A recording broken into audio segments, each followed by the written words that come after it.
ভারতের যে জনতা পার্টি মোদির দল বিজেপির সাম্প্রতিক যে নির্বাচনের ফলাফল আসছে, পশ্চিমবাংলায় শুভেন্দু অধিকারীর নেতৃত্বে তাদের যে ব্যাপক কারচুপি এবং ইঞ্জিনিয়ারিং ইলেকশন করে তারা জিতে আসছে, এর প্রেক্ষিতে আমাদের বাংলাদেশে একটা অনেকগুলো তর্ক তৈরি হচ্ছে আর কি।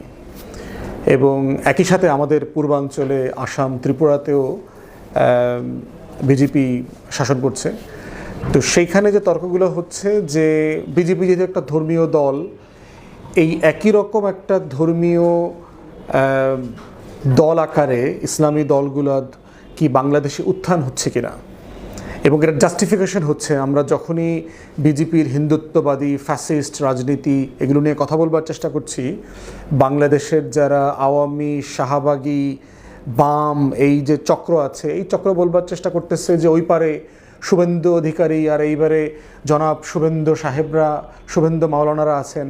এইভাবে একটা বয়ান তৈরি করবার চেষ্টা চলতেছে যে অ্যাজ ইফ মানে একই রকম একটা জিনিস। তো এইটা হইলে তো ওইটাও তো ঠিক আছে। অন্তর্বর্তীকালীন সরকারের অধীনে এই সময়টাতে বাংলাদেশে জামাত সহ ইসলামী দলগুলো দক্ষিণপন্থার উত্থান হয়েছে, দক্ষিণপন্থা শক্তিশালী হচ্ছে।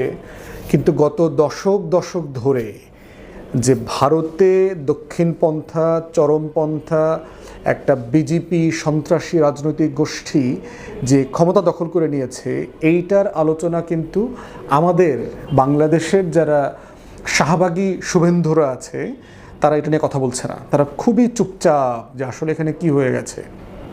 তারা যে কলকাতার পূজা করে, তাদের যে নবী রবীন্দ্রনাথ ঠাকুর তাকে তারা উপাস্য মনে করে, ভারতের মানে কলকাতার নাটক সিনেমা গল্প উদারতা, বাঙালি সংস্কৃতি, বাঙালিয়ানা, এপার বাংলা ওপার বাংলা, উদারতা, মানে এই যে বয়ান গত 6-7 দশক ধরে আমাদেরকে খাওয়ানো হয়েছে, এইটা সাডেনলি কয়েন যখন বদলে গেছে, তারা এইটার সাথে আর কোনো মানে মেজার করতে পারতেছে না, এটাকে তারা কোনোভাবে ব্যাখ্যা করতে পারতেছে না। এই জন্য দেখবেন যে বাংলাদেশের টোটাল এই যে নির্বাচন হয়ে গেল ভারতে, এই যে গেরুয়া বাহিনী যে পুরো ভারতবর্ষের একটা বিশাল অংশ দখল করছে, এটা নিয়ে বাংলাদেশের এই সুশীল ভারতপন্থী যে শাহবাগীরা আছে তাদের নিয়ে সিম্পলি তাদের কোনো বক্তব্য নাই, তারা চুপচাপ। তারা সবাই ব্যস্ত, এক একজন এখন হাম বিশেষজ্ঞ হয়ে গেছে। যে ও কবিতা আবৃত্তি করে তিনিও এখন হাম বিশেষজ্ঞ, যিনি অভিনয় করেন পরকীয়া করেন তিনিও হাম বিশেষজ্ঞ, যিনি আওয়ামী ফ্যাসিবাদের দালালি করছেন তিনিও হাম বিশেষজ্ঞ, যারা বাংলাদেশে 24-এর গণ অভ্যুত্থানকে হানাদার সন্ত্রাসী বলছেন তারাও এখন জ্বালানি বিশেষজ্ঞ। দিনরাত হাসিনার পূজা করা, সামন্তলাল সেনকে কেন চিকিৎসা দিতে দেওয়া হইল না যখন মাইলস্টোনে প্লেন পড়ল গিয়ে, এটা নিয়ে তারা খুবই মায়া কান্না করছেন। মানে তারা মানে এত আবেগ ঘন শিশুর মৃত্যু নিয়ে তারা চিন্তিত। মানে এই টোটাল গোষ্ঠী দেখবেন বিজেপির রাজনীতি নিয়ে তাদের কোনো ইয়ে নাই, কোনো বক্তব্য নাই। এখন মৌলিক জায়গা যেটা, সেটা হচ্ছে বিজেপির রাজনীতিটা বোঝা, যেটা নিয়ে আমরা অনেকবার কথা বলছি যে অখণ্ড ভারতের যে রাজনীতি, বিজেপি যে ফ্যাসিস্ট আইডিওলজিতে বিশ্বাস করে, হিন্দুত্ববাদ অখণ্ড ভারত, এই হিমালয় হিন্দুকুশ থেকে শুরু করে একেবারে ভারত মহাসাগর পর্যন্ত যা আছে ডানে বামে সব মিলায় নাকি একটা দেশ হবে, এরকম একটা সোনার ভারত নাকি বহু আগে ছিল এক সময়, আর্যদের সেই সভ্যতা মৌর্য টর্য এইসব মিলায় সময় নাকি ছিল যদিও। এবং এই পুরো আইডিয়াটা হচ্ছে ব্রিটিশ যারা রাইটার ছিলেন, ব্রিটিশ কলোনিয়ালিস্টরা ছিলেন তাদের মধ্য থেকে আসছে। জেমস মিলের যে হিস্ট্রি অফ ইন্ডিয়া তে তারা যে গোল্ডেন এইজ বলে যে জিনিসটাকে আইডেন্টিফাই করেছে, যে ওই সময়টা। পরে দ্বিতীয়ত সময় হচ্ছে বারবারিয়ানদের কথা বলা হচ্ছে, যে ইনভেডাররা আসছে, ফরেনাররা আসছে, মানে মুসলমানদেরকে বিন করেছে, তারা যে 600, 700, 800 বছর শাসন করেছে। এইটা হচ্ছে ভারতের যে হিন্দু সভ্যতা ছিল এটাকে ধ্বংস করে দিয়ে গেছে। আর সর্বশেষ আসছে ইউরোপিয়ানরা, তারা হচ্ছে তাদের মুক্তির দূত হিসেবে আসছে, তাদেরকে বাঁচানোর জন্য আসছে। তারা এসে মুসলমানদেরকে, মোগলদেরকে, নবাবদেরকে সরায় আবার তাদেরকে ক্ষমতা দিয়ে গেছে। এই যে মানে ক্ষমতার মানে ফেনোমেনা আকারে তারা যেটা জিনিসটা বলেছে, এইটা হচ্ছে এই হিন্দুত্ববাদী রাজনীতির জায়গা। এবং তাদের এই কল্পিত রাষ্ট্রটা হচ্ছে ওই রাষ্ট্র, ওই যে আর্য সভ্যতার রাষ্ট্র, যেটা একটা সোনার হিন্দুস্তান ছিল আর কি।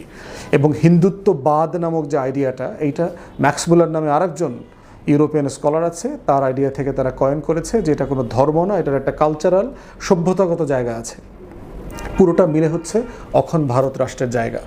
এখন সেই রকম একটা জায়গা থেকে কন্টিনিউয়াসলি কম্পেয়ার করা হচ্ছে যে এখানে জামাত আছে, এখানে হেফাজত আছে, এখানে ইসলামী ঐক্যজোট আছে, এখানে খেলাফতে মজলিস আছে, তাহলে আমাদের এখানে তো দক্ষিণ পন্থার উত্থান হয়েই আছে।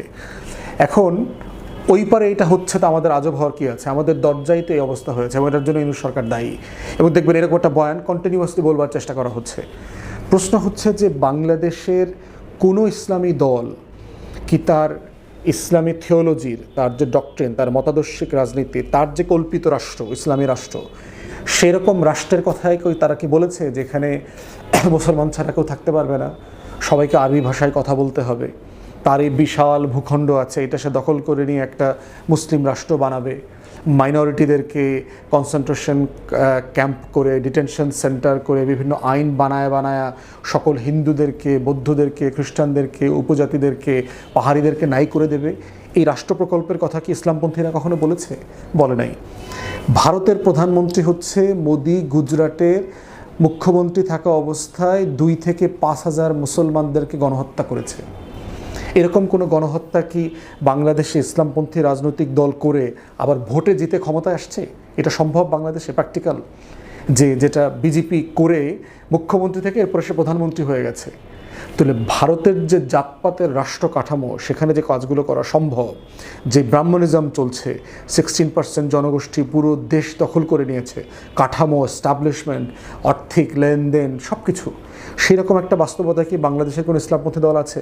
কোনোদিন সম্ভব প্র্যাকটিক্যালি? বাবরি মসজিদ যখন ভাঙা হয়েছে এবং তখন অনেক আলেমোলামা কেরাম এবং ইসলামপন্থী অনেক লোক কিন্তু এটার প্রতিবাদ যেমন করেছে, সহিংসতার চেষ্টা করা হয়েছে, কিন্তু কয়টা মন্দির ভেঙেছে? বাংলাদেশে কি শত শত মন্দির নাই হয়ে গেছে?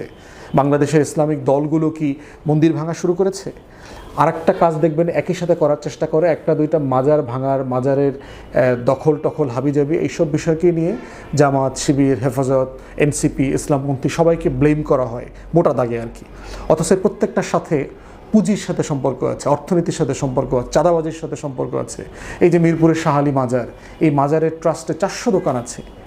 ঢাকার মতো একটা জায়গায় কোনো মাজারে যদি 400 দোকান থাকে, তাহলে তার কত হাজার কোটি টাকার সম্পত্তি আছে। এখানে সিম্পলি কমিটি বাণিজ্য আছে, এখানে দখল বাণিজ্য আছে, সেটা চেষ্টা করা হচ্ছে। এখানে মাদকের ব্যবসা আছে, বেশ্যালয় আছে, এই সব কিছুকে নিয়ে যে সিন্ডিকেট, এইটার দখল বাণিজ্য, এখানের মালিকানা পরিবর্তন চলছে। আওয়ামী লীগ থেকে বিএনপিতে যাচ্ছে, কিন্তু কি করলো? ঝামেলাটা পাকায় দিয়ে হুজুরদের উপর চাপায় দিল, তৌহিদি জনতা, মব।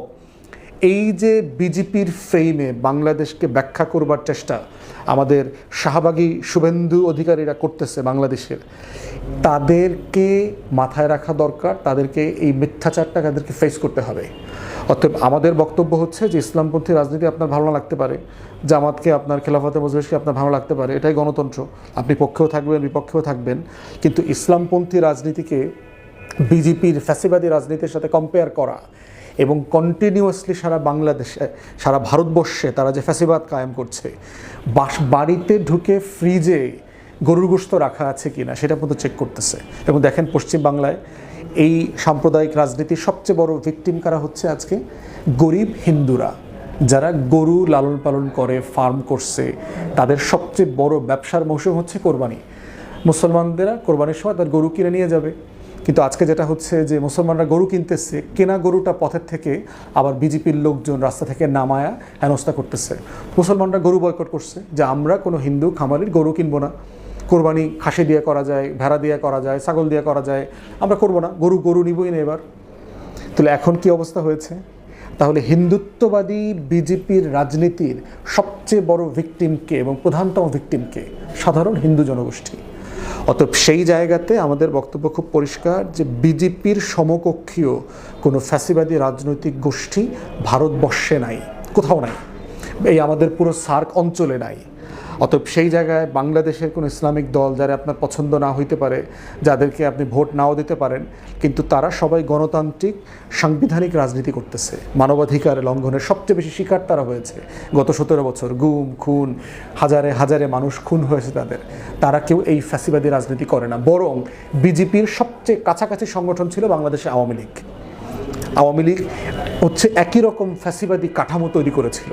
অতএব বিজেপির বাংলাদেশি ছোট ভাই হচ্ছে আওয়ামী লীগ, এবং সেটা দেখবেন শুভেন্দু অধিকারীকে কিন্তু শেখ হাসিনা অভিনন্দন জানাইছে আওয়ামী লীগের সভানেত্রী হিসেবে নির্বাচিত হওয়ার পরে। অতএব যেই নির্বাচনটা পশ্চিম বাংলায় হয়েছে মুসলমানদের বিরুদ্ধে এবং বাংলাদেশকে ঘিরে বাংলাদেশের বিপক্ষে, তাদের ওইখানে থাকায় আশ্রিত আওয়ামী লীগের হাজার হাজার নেতাকর্মীদের পক্ষ হয়ে আওয়ামী লীগের নেত্রী হইল শুভেন্দুকে অভিনন্দন জানাইছে। তাহলে চিন্তা করে দেখেন, বিজেপির সবচেয়ে কাছের রাজনৈতিক ফ্রেমে চিন্তা করে কে? আওয়ামী লীগ, অন্য কোনো ইসলামী দল, ধর্মীয় দল না। এবং 5ই আগস্টের পরে আপনারা দেখেছেন বাংলাদেশের সকল ইসলামিক রাজনৈতিক দল, হেফাজত, আলেম ওলামায়ে কেরাম, মাদ্রাসার ছাত্ররা মিলে দিনের পর দিন, সপ্তাহের পর সপ্তাহ মন্দির পাহারা দিয়েছে, হিন্দুদের বাড়িঘর পাহারা দিয়েছে, হিন্দুদের উপাসনালয়, ব্যবসা বাণিজ্য, দোকানপাট পাহারা দিয়েছে, দখল করে নাই। অতএব ওই অসাম্প্রদায়িকতার নামে আপনার যে সাম্প্রদায়িক ভারত এবং ফ্যাসিবাদ কায়েম হয়েছে, এইটা কোনোদিন বাংলাদেশে হবে না। ইসলাম এবং ইসলাম পন্থা ইটসেলফ এই কাঠামোর ভিতরে পড়বে না, কারণ ইসলামিক থিওলজি এটা অ্যালাউ করে না অন্যের উপরে জুলুম করা, কারো হক নষ্ট করা। অতএব সেটা কোনো দিন হয়ে উঠবে না। অতএব বাংলাদেশে বিজেপির সাথে কোনো ইসলামিক দল অথবা ইসলামিক পন্থা রাজনৈতিক দলের সাথে মিলানোটা হচ্ছে সিম্পলি আওয়ামী ফ্যাসিবাদকে লুকানোর চেষ্টা করা, আওয়ামী ফ্যাসিবাদের যে গুনাহ আছে এইটাকে লুকানোর চেষ্টা করা, এবং এটা আখেরে সফল হবে না।